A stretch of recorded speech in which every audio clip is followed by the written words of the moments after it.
Bonjour, je suis Émilie, l'alliée des apprentis sorcières. Bienvenue dans mon univers. Allô, je suis la sorcière astucieuse, je m'appelle Émilie et j'aide les femmes à intégrer la magie ancestrale dans leur quotidien moderne pour les aider à ralentir, prendre soin d'eux et en fait qu'elles deviennent les femmes qu'elles veulent être. Et une façon que j'adore d'intégrer la magie ancestrale, c'est bien sûr de m'inspirer de la nature, de m'inspirer de tout ce que notre environnement nous offre, mais aussi d'utiliser mes beaux oracles. Donc, ce sont deux oracles que j'ai qui ne sont pas purifiés encore. Et c'est ce qu'on va faire aujourd'hui. Je vous amène avec moi pour les purifier. Je vais vous montrer à la caméra tantôt les éléments que j'utilise pour ma purification d'oracle. Et si tu as des questions sur comment je fonctionne, comment je choisis mes éléments, etc., laisse-moi savoir en commentaire. Ça va me faire plaisir, comme d'habitude. Bonsoir tout le monde. Donc aujourd'hui, j'avais vraiment envie de juste manipuler mes oracles. Je me suis déjà fait un tirage aujourd'hui et je me suis dit que de purifier mes oracles, ça me permettrait de connecter avec eux et de pouvoir jouer avec mes cartes. Donc, toujours, j'ai ma bougie blanche qui est le type de bougie parfaite pour la purification. Donc, j'utilise cette grande bougie ici, mais j'ai toujours mes deux petits lampions à côté de moi. J'ai ma petite plume noire. Donc, ça représente l'énergie de l'élément air. Ensuite, j'ai un quartz pour l'amplification de l'énergie et la stabilité. Et j'ai mon obsidienne pour la protection. Ensuite, j'ai choisi la couleur blanche encore une fois pour mes fleurs, en fait, parce que ça va représenter l'énergie terre, bien sûr avec mes cristaux. Donc, le blanc toujours pour la purification et le violet pour l'intuition et le côté spirituel. Ma petite pierre de chakra qui m'accompagne dans à peu près tous mes rituels. J'ai bien sûr mes bougies pour le feu et en background, j'utilise mon ordinateur en fait pour mettre un bruit de rivière pour avoir l'élément eau avec moi. Je dors sur des bruits d'eau, la mer, l'océan, les rivières, les lacs. Ce sont les sons qui me relaxent le plus. Donc, c'est ce que j'ai utilisé là. C'est ce que j'utilise aujourd'hui pour avoir les 4 éléments avec moi. Et j'ai le goût de commencer avec cet oracle-là que ça fait très très longtemps que j'ai. C'est un oracle que j'ai acheté surtout, probablement je l'ai acheté usagé.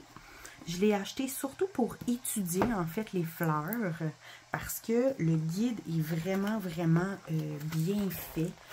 C'est absolument incroyable tout ce qu'on peut avoir dans ce guide-là. Par contre, je me dis, je ne l'ai jamais utilisé comme oracle encore, puis j'ai pas vraiment beaucoup le temps d'étudier. Cette fleur-là, c'est tout le temps elle que je pogne quand que je manipule cet oracle-là. C'est fou. Les 2-3 fois que j'ai manipulé. Donc, plus de cartes. Parfait. Donc, en fait, je me suis dit, pourquoi ne pas les purifier et en même temps de les utiliser pour étudier un peu plus le domaine botanique en magie. Pourquoi ne pas l'utiliser comme oracle, comme il a été bâti aussi, en attendant que j'aille vraiment le temps de l'étudier comme il faut. Donc, aujourd'hui, on va purifier cet oracle-là. Et c'est le plan pour la soirée. Donc, normalement, si je ne filme pas, je prends un instant pour connecter, en fait, avec mes cartes. Et quand je me sens prête, je vais aller les purifier en passant un côté et l'autre côté. Et je prends le temps de regarder en fait la carte. C'est quoi le nom de la fleur et c'est quoi le mot-clé qui va avec cette fleur-là. Je prends le temps de la manipuler un petit peu. Donc, c'est sûr que c'est quelque chose qui prend quand même un peu de temps.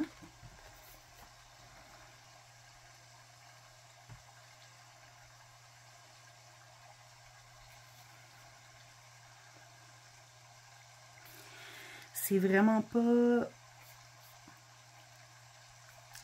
pas un processus qui doit être fait un peu à la va-vite. Dans le fond, purifier son oracle, pour moi, c'est aussi un moment de connexion avec l'oracle. Et c'est important de vraiment prendre le temps.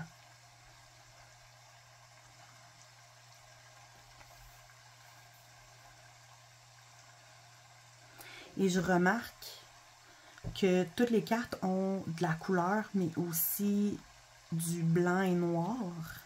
Puis je trouve ça vraiment bien. Je trouve que c'est probablement un oracle qui va me permettre d'ajouter de la profondeur à certains tirages.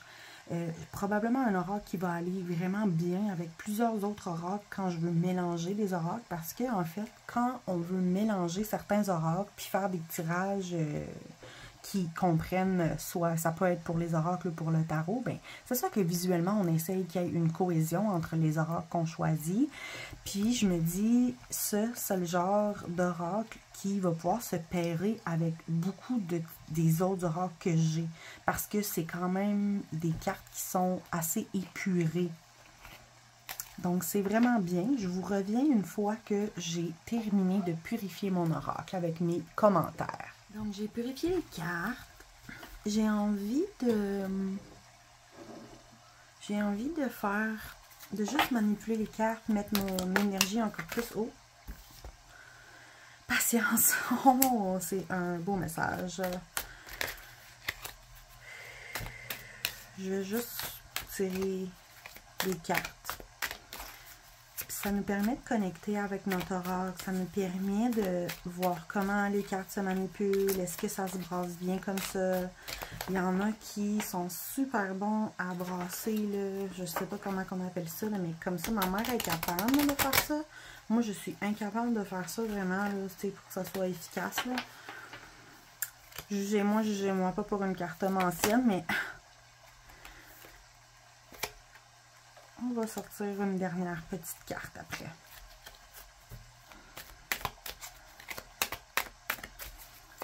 Moi, je brasse vraiment de cette façon-là. Je veux dire, je brasse mes cartes de Uno de cette façon-là. Il n'y a pas de... Il n'y a pas de bonne façon de brasser, là. C'est vraiment... comment on pige la carte aussi, là. T'sais, moi, ces temps-ci, j'attends, j'ai la patience d'attendre un peu que les cartes sortent du jeu par elles-mêmes. Mais vous pouvez aussi simplement prendre celle du dessus. Après avoir vraiment bien brassé. Vous pourriez couper le jeu. Prendre une carte comme ça ici. Donc, c'est votre intuition, la façon que vous voulez le faire sur le coup qui va être la bonne, t'sais, parce qu'il n'y en a justement pas des bonnes façons en tant que telles. Donc ça, c'est le dos des cartes. Je veux dire, je suis pas folle du dos des cartes, mais c'est quand même... Ça fait quand même beau pour un oracle sur les plantes. Donc, il y a un champignon, des fraises, il y a même des plantes que je connais pas du tout, comme le marshmallow qui est dans ça. Donc, pour vraiment pour un jeu de cartes, pour apprendre, ça va être super bon pour moi. Puis là, mais on va aller voir comment on peut gérer les cartes. Donc, ici, la première carte qui est tombée, c'est Patience. Et j'ai vraiment l'impression que ça fait rapport, ça a rapport, pardon, à une situation que j'ai vécue ce soir parce que je manque probablement de patience avec certains projets. Puis, ça vient me dire que j'ai pas le choix. C'est la seule chose qui a à faire, c'est d'attendre, tu sais. Donc, on va quand même aller voir dans le guide qu'est-ce que ça nous dit. Moi, j'aime ça parce que je peux juste lire cette carte-là avec le mot-clé puis me faire partir là-dessus pour une lecture d'oracle. Mais sinon, ils sont sûrement en ordre alphabétique. Mais l'index des cartes, c'est à la page 13. Ah, ça commence à la page 13. Mais je pense PA.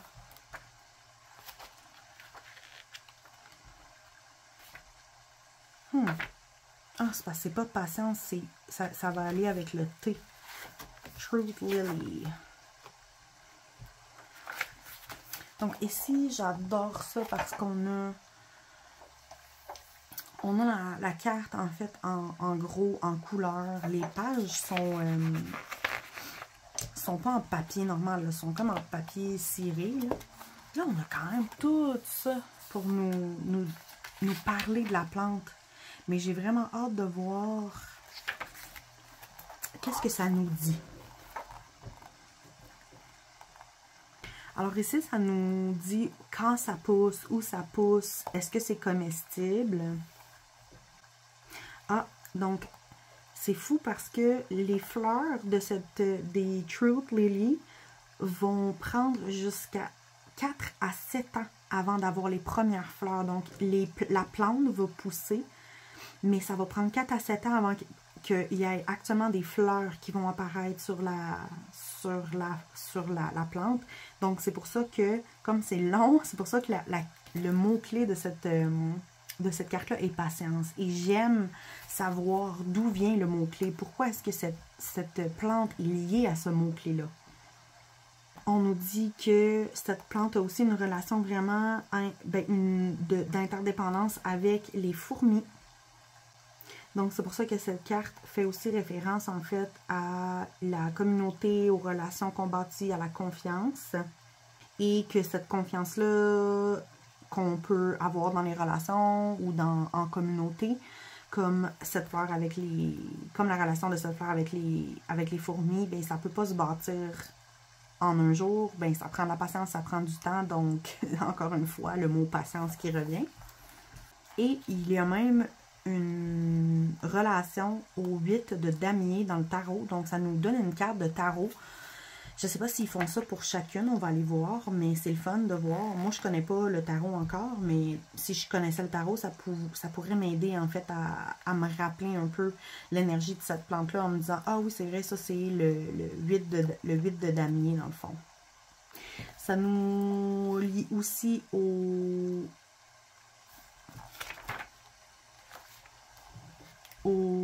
10 de damier.